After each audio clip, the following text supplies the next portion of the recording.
अल्हम्दुलिल्लाह, आज आप हजरात को ज़हमत देने का मकसद आपके सामने पेश कर देना ज़रूरी समझता हूँ। पहली बात तो ये है कि जिस वक्त वो कमान को गिराने के लिए लोग आए, मुझे इस बात की इत्तला ही नहीं थी कि कमान गिराने लोग आ रहे हैं, जबकि मुझे ये कहा गया कि अचानक आए हैं और कमान गिरा रहे हैं। तो मैं ये मुनासिब नहीं समझा कि भाई बग़ैर इत्तला के आकर आप कमान गिरा रहे हैं। इस पर मैं ज़रा गुस्से में आ गया था और गुस्से में कुछ ऐसे अल्फाज निकल गए, मैं बोलना कुछ चाहता था और बातें कुछ और निकल गई। मेरा मकसद ये था कि वो फसाद होगा नहीं बताना था, बल्कि ये कोशिश मैं कर रहा था कि भाई ये फसादी हरकत क्या हो रही है, क्यों फसाद फैला रहे हैं आप लोग। तो पहली गलतफहमी हमारे को ये हो गई कि लोगों को वर्गलाने की ज़रूरत नहीं, आपका मदरसा है और आप इस मदरसे के पूरे जितने मुसलमान हैं वो उनके पैसों से ज़मीन खरीदी गई है, उन्हीं के मदरसे को बनाने के लिए, उन्हीं के मदरसे की हिफाजत के लिए मैं खड़ा था। मेरा कोई ज़ाती मफाद उसमें हरगिज़ नहीं था। दूसरी बात, मुझसे कहा गया कि कुछ लोगों ने मेरे पर सवालात खड़े कर दिए। मुझे अजीब बात महसूस होती है, किसी ने अच्छा कहा था, दोनों पा गए शोहरत आजकल ज़माने में, हम उन्हें बनाने में वो हमें मिटाने में। आज हमारे साथ यही हाल हुआ है। और वो बात कमान की अलग हो गई। अगर वो हुकूमत हमको वाकई कहती है कि गिराना है और वो गिराने का उन्होंने एग्रीमेंट कर लिया है, तो मुझे इल्म में रहता और पहले से मुझे कोई नोटिस के बारे में बता देता तो यकीनन मैं उनको गिराने का परमिशन दे देता। मुझे उसका इल्म नहीं था। बाद में मुझे ये कहा गया कि भाई हमको लास्ट में बात में जब गुफ्तगू हुई तो जब बताया गया कि ये वक्त हम लिए हैं उनसे। और तीसरी बात यह है कि मदरसे के 1 करोड़ यानी 11 करोड़ 45 लाख आए हैं। आज मैं अल्लाह को हाजिर और नाज़िर जान के इस ऐवान में बोल रहा हूँ, 1 रुपया आज तक मदरसे के नाम से आने जाने का किराया तक नहीं लेता, मैं वहाँ चाय तक नहीं पीता। आप ऐसे पे उंगली उठा रहे हैं। अरे आवाम का पैसा जो खा के निकल गए उन पे नहीं उठा रहे हैं। आज 1 रुपये की चाय भी पीना है तो अपने पैसों से पीता हूँ मदरसे में। मदरसे का पैसा आपका पैसा है, मैं आपके पैसे को मैं अपना पैसा समझ के नहीं खर्च सकता। हाँ, कमेटी अगर मेरे सामने आके बोलेंगी ये लिख के दीजिए आप, क्योंकि कमेटी पास करती है तो मेरे को लिखना पड़ता, दस्तखत करना पड़ता है मेरे को, क्योंकि कमेटी पूरी ये बोल रही है तो वही बोलना पड़ता मुझे। अगर आप बल्दिया वाले आके तोड़ने के लिए आए तब क्या इजाज़त? देखिए भाई, हमारा काम था रिक्वेस्ट करना और हम सिर्फ बोलने में गलती हो गई। बार बार बोल रहा हूँ मैं आपको कि मैं सिर्फ ये बोला भाई ये फसाद क्यों कर रहे हैं, खामखा बोलने का फसाद हो जाएगा, मेरे मुँह से निकल गया, बस इतनी बात। चुप क्यों तोड़ के फसाद कर रहे हैं भाई, ये आप नहीं तोड़े तो भी चलता ना अभी, ये बात थी मेरी। मगर वो ज़बान मेरी कुछ पलट गई या तो मेरे जहन में कुछ और था होगा। हाँ, आप लोगों को बुलाने का मकसद उस वक्त क्या था, मेरे साथ चाहे हिम्मत वाले आ गए तो। अब आप देखिए वो दीवार उठाए बोल रहे हो, खुदा हम गवाह है, हमने उठाए। वो दीवार जो उठा लिया ना, ये नौजवाना चनाए थे, वो लोग आए आके बोले हम दीवार उठा लेते। मैं बोलो हम भी 100 वक्त रुकाऊंगे, मत करो काम, आप जाइए यहाँ से, आप जाइए। अपने नौजवान कैसे पास वक्त बिखर जाते तो हमको भी नहीं मानते हो। कमान तोड़ने के लिए अभी भी टाइम चाहिए क्या? देखिए हमारी अभी भी रिक्वेस्ट है ये, अगर रहने देते थैंक यू, अगर तोड़ना ज़रूरी है ओके, अब क्या कर सकते हैं। रोड पे वो कमानी शादी बोल के बता रहे हैं ना। देखिए कई जगह कमाना ठहरे में नहीं है, आपको पते बताऊँ मैं, कई जगह ऐसी जगह पे बड़े बड़े चीज़ा रुके हुए हैं, वहाँ तोड़ने जा रहे हैं आप लोग। क्यों हमारी मदरसे पे क्यों नजर है? हम ये रिक्वेस्ट कर रहे हैं आपसे। तो दारुल हैदराबाद को आप कब से अपनी जिम्मेदारी से संभाल रहे हैं?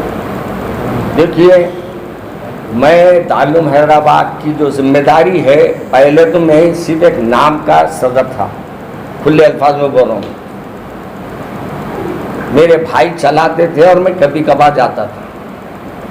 जब मेरे भाई का तबीयत बिगड़ने लगी तो भाई ने, हमारे अंसारी भाई ने कहा कि भाई तुम जाया करो। तो भी मेरी चक पे दस्तखत नहीं थी उस वक्त तक। ये अशरफी आपके ऊपर तनकीद कर वही रहे तो हैं, इसके ऊपर मैं क्या बोला, मैं उनके तकरीरा सुन के मैं खुश होता था। आज मेरे को भी बोले तो खुश हो। आपके खिलाफ बोल रहे हैं। आज मैं भी खुश हो रहा हूँ। कोई तो मेरे को अपने को है ना बताया ना भाई, मैं उसे नाराज नहीं हूँ, इस बात से नाराज नहीं हूँ। मैं ऐब बताने पे चिढ़ता नहीं। मेरा ऐब है तो मैं चिढ़ूंगा, मेरा ऐब भी नहीं है तो मैं डरने की क्या बात है? ऐब नहीं है सर, इल्ज़ाम लगा रहा हूँ आपके ऊपर। वो लगाए तो अल्लाह के पास हूँगा ना। देखिए, आप जाइए, कल अकाउंट चेक करिए, बैंक में जाके पूछिए कितने हैं। जितने कम है, हमारे बिरादरम पहले मरहूम इंतकाल से पहले पूरे बातों की सफाई कर दिए थे। इतने करोड़ देना था, इतने करोड़ खर्च था, सब बता दिए थे बेचारे को। तो मेरा तो उसमें है ही नहीं। डेथ सर्टिफिकेट का जो उन्होंने बोल रहे हैं, मैं भी अपने तरफ से बोल सकता हूँ, मेरे बाबा की यादगार है भाई। आप जब ट्रैफिक बढ़ जाएंगी, वहाँ लोग आने जाने का रास्ता नहीं रहेगा, वहाँ आप तोड़िए। अब तो ऐसी नहीं है ट्रैफिक के आपको कमान तोड़ने की जरूरत पड़ी। और मैं ये रिक्वेस्ट दोनों से किया हूँ, रहमत बेग साहब से भी किया हूँ और हमारे होम मिनिस्टर साहब से भी किया हूँ, MLC फारूक साहब को भी बोला हूँ। देखिए, प्रॉब्लम था कमान को लेकर, मगर कुछ तबके के लोग कुछ सोशल मीडिया में जिस तरह की बातें कही जा रही हैं, जिस तरह के वीडियो देखो मेरा, वो आपकी ज़ातियत पे उंगली उठ रही है। देखिए, मैं भी बोल दिया ना, मैं आज तक मैं कौम से कितने पैसे लिया पूछो आप। आज भी मैं आया हूँ ना, आज भी मैं कल सुबह निज़ामाबाद में था, फिर शाम में मैं कहाँ था, कोदाड़ में था, और आज दिन में मैं कहाँ था, कृष्णा में था। ये पूरा सफ़र करके मैं आया, मगर मुझे आती है फ़ोन आया कि भाई आप प्रेस कॉन्फ्रेंस रखिए। मैं थक के आया हूँ, 1000 किलोमीटर का सफ़र करके आया हूँ कल से, और अब तक खाने तक बराबर नहीं खाया हूँ, होटलों में मैं खाता नहीं। मैं आपकी खिदमत क्या से फिर रहा हूँ? क्या मेरे जेब को भरने फिर रहा हूँ मैं? आप कहीं भी फ़ोन करके पूछ लीजिए, मेरे को किराए से हट के क्या 10 रुपये कोई देते क्या? कोई नजराना ला के देता क्या? वहाँ का जो चेक मिला बचा जो है डेथ सर्टिफिकेट लगा के जो करे हुए, क्या आपका भी नाम हमारा बोल रहा है? में मेरे बिरादरम से भी आप लोगों की ज़मीन के वास्ते मैं लड़ा हूँ। अगर वो आपको यकीन नहीं है तो आप जाके वो फाइल खोलिए, जिस वक्त चेक मिला था ना, उस वक्त के जाके आप लोग पूरे अपने अपने रिकॉर्डिंग देखिए, आपको रिकॉर्डिंग में मिलेगा इस ज़मीन के वास्ते मैं कितना लड़ा हूँ, इन पैसों की हिफाजत के वास्ते मैं कितना लड़ते रहता हूँ। क्यों? ये आपके पैसे नहीं है, मेरे पैसे नहीं है, मेरे को अल्लाह के पास जवाब देना है। और जितने लोग कमेंट्स कर रहे हैं, मेरे बुजुर्गों पे कर रहे हैं, इस वास्ते मेरे को आज प्रेस कॉन्फ्रेंस रखना पड़ा। वो मौलाना आकिल अलैहिर्रहमा जो अपने 60 साल इस कौम को बनाने में लगाए, 60 साल ये मदरसे की ज़मीन, आप बोलो आज करोड़ों की ज़मीन है, मैं आपकी क्यों बोलता था? अगर मेरा मकसद अगर वो ज़मीन हड़पना रहता, मैं ये बोलता था उस वक्त ठहर के ये आपकी ज़मीन है बोल के। मैं ये बोलूँ, आज भी बोल रहा हूँ आपके सामने, ये आप लोगों की ज़मीन है, मेरी नहीं है। मैं मर जाऊँगा कल आप मदरसा संभालने वाले कोई तीसरे आएंगे, जो भी आएगा वो मदरसे को निगरानी करेगा। निगरानकार हो सकती कमेटी, ना बेचने का इख्तियार है उसको और ना उसको उसके पैसे इनकार करने के लिए कोई कहा है आपको कि नहीं आए पैसे? ये हुकूमत, ये लोगों की एक साजिश है कि खामखा के वो ला के लेटर बता रहे हैं। हकीकत ये है कि ये जो बात है, आज से 2 साल पहले जब मेरे बिरादरम, मेरे बहन भाई मौलाना रहीमुद्दीन अंसारी बाहयात थे, उनके ज़माने में वो पैसे आए और उनके ज़माने में उन्होंने भी प्रेस कॉन्फ्रेंस किए थे। उन पे भी जब इल्ज़ामात आए वो भी अपनी बात की सफाई पेश किए थे।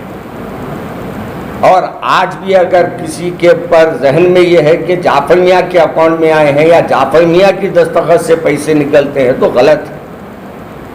आज भी वहाँ कमेटी है, कमेटी जब फैसला कोई करती है तो उसी के फैसले पर वहाँ से कोई अमाउंट निकाला जाता है, और जब चाहे आप जाके बैंक में भी देख सकते हैं और अकाउंट सेक्शन में जाके उसकी तहकीक भी कर सकते हैं।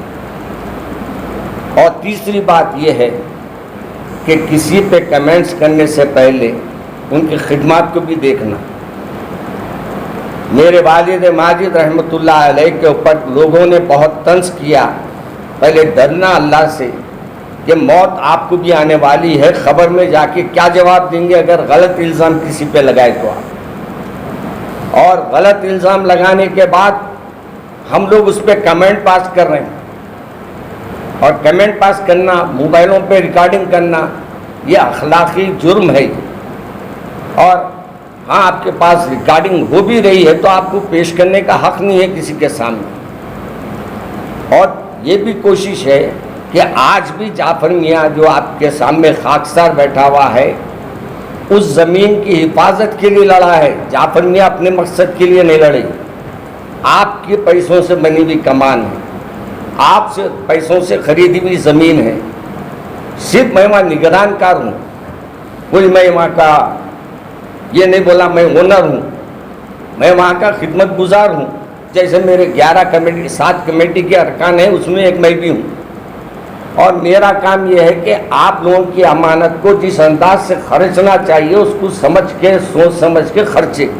और आपको ये भी बता दूँ, पीछे की ज़मीन जो है जहाँ हमारी बाउंड्री अभी उठी हुई नहीं है, वो आपकी जो अमानत रखी हुई है जो बैंक में है, वो अमानत से वहाँ मलकियाँ बनाना चाह रहे हैं, और वो बैंक से लेके यानी पैसे जो हमारे बैंक में हम रखे हैं वही पैसों से हम मलकियाँ बनाएंगे। याद किया हो मैं कि कोई मुझसे आके कहा कि भाई मलकियाँ बनाने इनको दे दीजिए, मैंने कहा कि ऐसा नहीं, मैं टेंडर तलब करूँगा, टेंडर में जो सबसे कम लगाएंगा कीमत में उसको बोलूँगा कि भाई आप बनाइए, और जब मलकियाँ बन जाएंगे तो मैं मलकियों में भी ये करूँगा कि हर रात बाज़ाब्ता नोटिस लगाऊंगा, और नोटिस पे जो आके अपने ऑफर देंगे, जो अपनी मर्ज़ी से लेना चाहेंगे, जो भी उसकी सही किराया देंगे, उनको मैं ये मलकियाँ दूँगा। अब आपको कुछ सवालात मुझसे करना है तो आप कर सकते हैं। मौलाना, जिस वक्त बल्दिया आपसे एग्रीमेंट की थी, चेक दी थी, क्या उस वक्त आपको नहीं मालूम था? देखिए, सामान भी जा रही है और ज़मीन भी जा रही है। एक बात बता रहा हूँ मैं आपको, उस वक़्त पूरा के पूरा काम हमारे अंसारी भाई देखते थे। मगर नाम आपका ले रहे ना? नहीं, वो तो गलत बोल रहा ना मैं आपको। फिर आपको लगातार कंटिन्यू 6 महीने से पीछे पड़े हुए थे। नहीं, मेरे हफ्ते से तो आप मेरे को नहीं बोले, मदरसे में बोल रहे वो लोग। वो लोग ये बता रहे मदरसे में इत्तला करी, मदरसे वाले मुझे इत्तला नहीं करी, ये बता रहा हूँ मैं आपको। हाँ, मेरे को अगर वो फ़ोन करके बोलते भाई हम तोड़ने आ रहे हैं, आपको हमको इतनी कमान तोड़ना है, ओके, मैं बोल सकता था। और दूसरी बात, मैं जब ये सब करा उसके बाद मैं होम मिनिस्टर साहब को फ़ोन करा, मैं रिक्वेस्ट करा मैं कि हमारे होम मिनिस्टर साहब ये मदरसे की ज़मीन है, मदरसे की कमान है, मेरे वालिद माजिद की एक यादगार है, अगर आप उसको रुका सकते तो रुकाइए चंद दिन, जब तक यानी ट्रैफिक वहाँ पुल बन गई के बाद नीचे से ट्रैफिक कहाँ रहेंगी, वहाँ ब्रिज बन जाएंगा तो नीचे से ट्रैफिक कहाँ रहेंगी उतनी वहाँ। उनसे रिक्वेस्ट किया, फिर मैं रहमत बेग साहब को फ़ोन किया, रहमत बेग साहब को फ़ोन करके बोला साहब मेरा फ़ोन नहीं उठा रहे, साहब वहाँ इलेक्शन में मसरूफ़ है, आप मेरी गुजारिश साहब तक पहुँचा के आप उसको रुकाने की कोशिश कीजिए।